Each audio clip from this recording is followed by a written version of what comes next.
透过车窗，他发现车主的钥匙没拔，但车门却是反锁的。他再仔细一看，后排竟然装满了炸药。突然，一艘满载欢笑的游轮瞬间被爆炸的火焰席卷，在水面上被烧成了灰烬。原本是一个个带着家属度假狂欢的海军士兵，如今却变成了一具具被装在裹尸袋的冰冷尸体。已知的遇难人数高达543人。ATF 的探员道格·卡林很快抵达了现场，尽管见过各种大场面的他看到眼前的场景也不免为之一颤，但很快他就调整好了心态，展开调查。在岸边，他发现地上有无数蓝色的塑料碎片，上面还沾有绿色的引线，因此他推断这爆炸很可能不是意外，而是一起有预谋的恐怖袭击。为了验证猜想，他安排助理联系交通局调取新月大桥的监控，因为那里有最好的俯瞰点和一些他需要的证据。在 FBI 探员保罗的帮助下，他找到了一些不属于这里的东西。Ammonium nitrate, water-soluble fuel oil would have burned off during the blast. Between the river and the rain, if AMFO was used, the only place you'd find it would be underneath this bridge. That's right.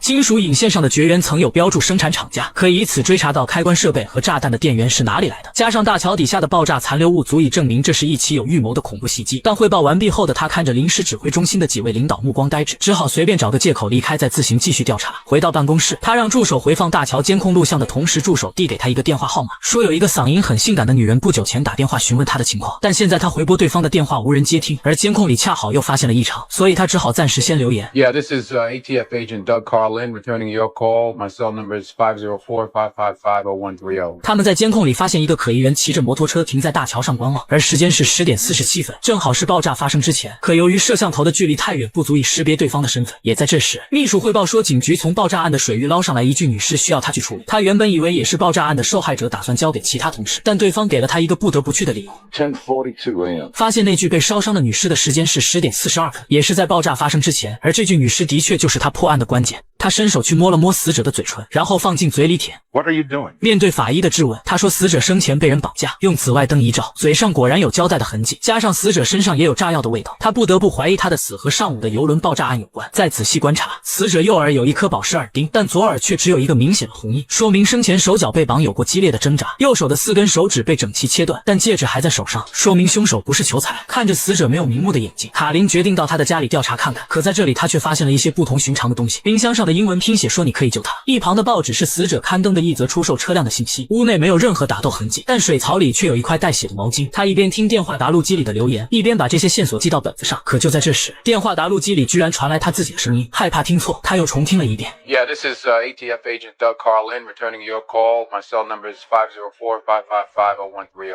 死者生前居然还想办法联系过自己，这不由让卡林觉得有些奇怪。指挥中心已经被更专业的 FBI 接管，卡林直接把最新的调查结论告诉总探长。死者名叫克莱尔，凶手在爆炸案发生前杀害他，并偷走他的汽车来运送炸药。因为死者生前必定和凶手有身体接触，才会在身上留下炸药的味道，所以只要破了他的案子，就等于找到了凶手。总探长不可思议地看向自己的助手保罗，整个团队都没有丝毫进展的案情，在1天内就被眼前的探员确定了明确的方向。汇报完成后，卡林简单客套了2句，转身离开。可他刚走没多久， FBI 探员保罗就跟着追了出来，邀请他加入一个特殊的部门。这是一个守卫森严的巨大仓库，仓库的中央有一个巨型的圆环设备，而在这里，他竟然看见了明明已经死去的克莱尔。这是一块可以自由查看4天之前的屏幕，但他们却用来偷看女人洗澡。Tell me, is there any scientific or forensic insight likely to be gained by spying on this woman in the shower? Shanty, we're trying to make sure the woman's clean. All right, why don't you,look around the rest of the bathroom. Can you do that? 面对如此香艳的画面，卡林下达指令的声音被操作员自动屏蔽了。即便技术主管有意咳嗽的提醒，他也充耳不闻。Got it. Yeah. You back? Sorry. All right. 通过分析7颗卫星回传的信号，他们就可以自由查看特定范围内的画面。唯一的问题是，生成这些数据所需要的时间是4天0.6小时，所以他们看到的东西永远距离现在的时间也是如此，不能快进也无法回看。这时，卡林的同事打电话来调侃说他什么时候变得这么不专业，被害人家里到处都是他的指纹。可奇怪的是，他之前去死者家中的时候全程都戴有手套。更奇怪的是，现在被他们监视的4天前的女死者竟然感觉有人在偷窥她，他们以为是凶手上门了，赶紧拉远镜头查看四周，但却没有找到任何身影。这不禁让卡林心中有了个大胆的猜想，于是在接下来的监视中，他偷偷做了一个测试。红外线竟然透过屏幕照进了4天之前，但保罗依然硬着头皮否定了卡林质疑他们是否掌握了穿越技术的提问。She saw it all. I pointed this thing at her just now, and she responded to it from 4.5 days ago. Explain that to me. 事已至此，他们只好交代他们这些天并不是查看回放，而是实时监控。能够穿越是一次偶然的发现，但在没有完全掌握这项技术之前，他们不敢轻举妄动。可卡琳关心的是能否利用这项技术提前抓住凶手，拯救眼前这个女人，拯救在上午的邮轮爆炸案中丧生的543名无辜市民。 It's not even possible. 因为他们的确尝试过传送活物，但都失败了。卡琳继续提议，既然活物不行，那么传送一张纸条呢？把关键信息写在纸上，传给4天半前的自己。可主管依然担心会造成无法挽回的局面。 Maybe. And why do we call this fate since we're calling it something? Maybe you're right. Maybe you guys are exactly right. I don't know. All I know is this. For all of my career, I've been trying to catch people after they do something horrible. For once in my life, I'd like to catch somebody before they do something horrible. All right? Can you understand that? 最终，他们妥协了。通过这些天的信息比对，他们已经知道凶手的出现时间。只要把这张纸条送到过去的卡琳手中，他就有信心阻止这场灾难。可是，当这张造成全城暂时停电的纸条成功传送到卡琳的办公桌上的时候，他已经离开了办公室。取而代之的是，他的搭档拉里发现了这张纸条。这时的卡琳眼里已经泛起了泪花。他太了解他这个搭档，知道他一定会按照纸条的提示孤身前去阻止凶手。而他们能做的只有静待事情的发展。能在凌晨4点出现在码头的人有且只有凶手一个，所以拉里很快就锁定了目标。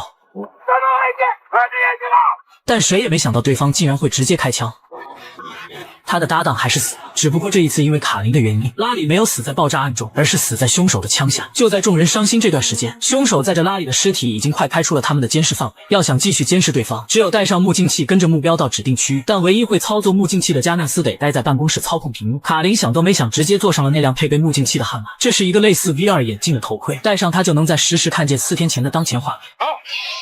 而接下来将是电影史上最有创意的一场追车戏。这次开车他必须一心二用，因为戴上这个目镜器，他的左眼就能看到4天前的画面。当然，只要稍微一分神，车祸也是必然发生。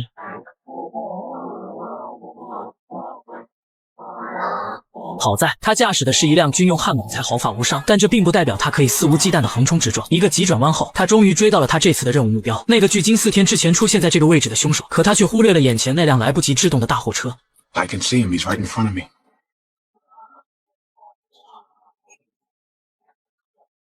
这次虽然捡回了小命，但目镜器的屏幕受损了，只能通过监视中心远程指挥他的路线。辗转追逐一段时间以后，他们终于找到了目标的藏身之所。可当卡琳带上装备慢慢走近，却看到了截然不同的画面。4天半前完好无损的房子，如今却被一辆救护车撞毁，几乎烧成了焦炭。一直绕到后院，凶手才又出现在画面当中。他正把卡琳的搭档拉里从车里抬出来，一点点把他拖到屋檐里边，再把油泼到他的身上，准备焚尸。可中枪的拉里突然恢复了意识。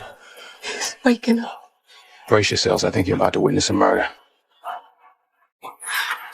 跨越4天的时空，卡琳和监控中心共同见证了拉里被谋杀然后被焚烧的作案过程和犯罪现场。不过有了人脸信息和案发现场的物业登记资料，他们很快就锁定了犯罪嫌疑人卡罗尔·奥斯达。可是卡琳对这样的结果并不满意，他还有机会拯救已经被凶手杀害的新上任。因为监控中心可以看到4天以前的画面时，他们掌握了可以让声音画面穿越时空的技术。只是穿越活人绝对是9死1生，但卡琳已经顾不了那么多，因为他第一次在手术台上看到克莱尔尸体的时候，就已经爱上了这个漂亮的女人。这是一台时光机，但使用它穿越的人都是9死1生。所以他直接把投放地点放在了手术室外，还在胸前提前写上抢救我的字样。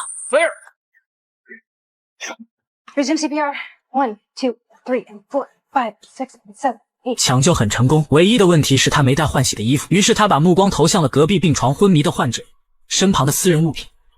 新衣服有了，可他还需要武器和交通工具，所以他径直走到后院，拍了拍保安的肩膀。 Whoa. I'm a federal agent. I need your keys. I need a vehicle. 装备现在齐了，他必须以最快的速度赶到案发现场，因为他要营救的目标此时已经被凶手绑架，被凶手用汽油浇灌全身，也恰好是汽油的润滑让克莱尔的右手挣脱。可反抗没过3秒，他就被凶手一拳打晕，但凶手的脸也被克莱尔抓伤。为了不给警方留下证据，他决定在烧死克莱尔之前剪掉他的手指。就在这时，卡琳的救护车刚好闯进了凶手的院子，听见动静的他赶紧抬手举枪，在救护车撞破墙壁的那一瞬间扣动了扳机。 有人在这个时候闯进来，说明他的计划已经被人知晓。好在心思缜密的他有应急预案。此时躲在车边的卡琳小心翼翼的探头找到了克莱尔的身影，他还不知道凶手已经绕到了屋外，更不知道自己已经掉进了屋外这个男人提前设置好的陷阱当中。巨大的蘑菇云缓慢升空，卡琳如果再不行动，他的这一次穿越也要宣告失败，因为是生是死往往都在那一念之间。 确定2次爆炸炸毁了整间房子的凶手，才驾驶卡莱尔的车离开，去继续执行他接下来的计划。卡琳也才得以救回他跨时空爱上的克莱尔。Hey, look at me. Look at me. Let me get you out of here. Okay.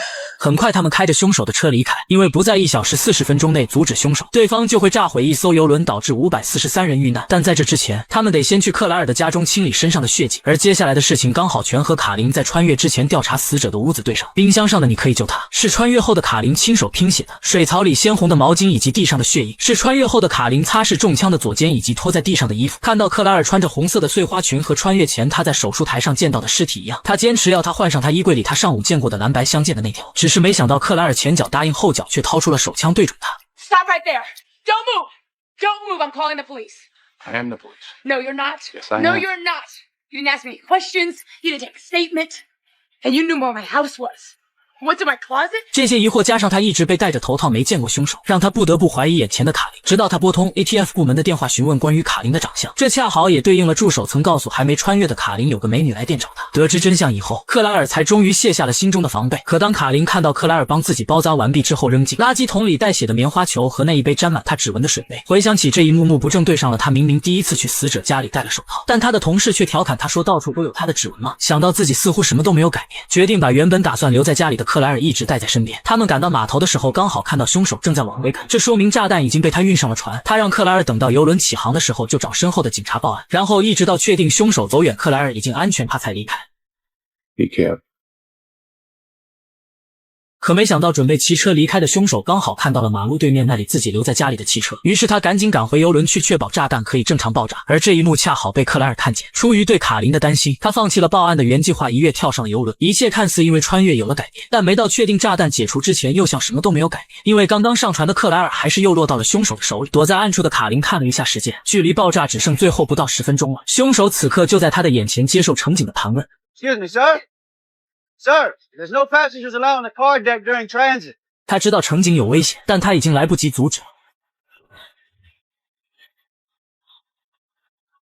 枪声吸引了船上所有人的注意，卡琳借助车辆的掩护，一点点向凶手靠近。武装守卫还没来得及支援，就被一梭又一梭的子弹逼回原位。这时，卡琳找到了被绑回车里的克莱尔，克莱尔也看见了他，他不停地用手比划让对方启动汽车，以此吸引凶手的注意，让他有机会绕到他预想的站位。因为他在穿越前已经审问过了对方，知道他的动机和内心最柔软的部分，所以他才敢高举自己的武器，一边像是一个很懂凶手的贴心人和他交谈，一边调整站位引导他站在那辆汽车的正前方，然后再提示克莱尔趁凶手不注意的时候猛踩油门。 最后，在凶手被挤压固定的时候了结凶手的生命。警方很快赶到了现场，但事情还没结束，因为炸弹还没有解除，他们的时间还剩最后2分钟，而且这时的他们在警方眼里也是嫌犯。Put your hands in the air and step out of the vehicle now! 这时的他们已经没有时间解释，如果不采取行动，大家都得死。What? 为了拯救那543条人命，哪怕可能被友军打成筛子，哪怕可能因为撞击而爆炸。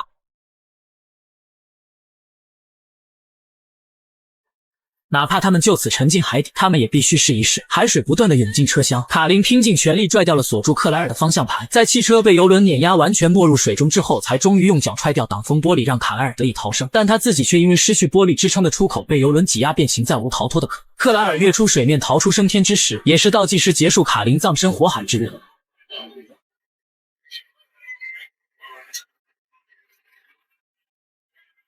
别着急，故事还没有结束。他用自己的生命换回了本该死去的克莱尔和在爆炸中丧生的543位市民。刚刚相爱的2个人就这样天人永隔。但这看似是以悲剧收场的电影，其实结局很完美，因为牺牲的是从未来穿越至此的卡琳，属于时间线1。从他成功拯救受害者们的那一刻起，这个世界的一切就成了时间线2。在发生大爆炸之后，时间线2的卡琳会像往常一样赶到现场负责这起案件。相爱的人终归会重新相遇。You okay?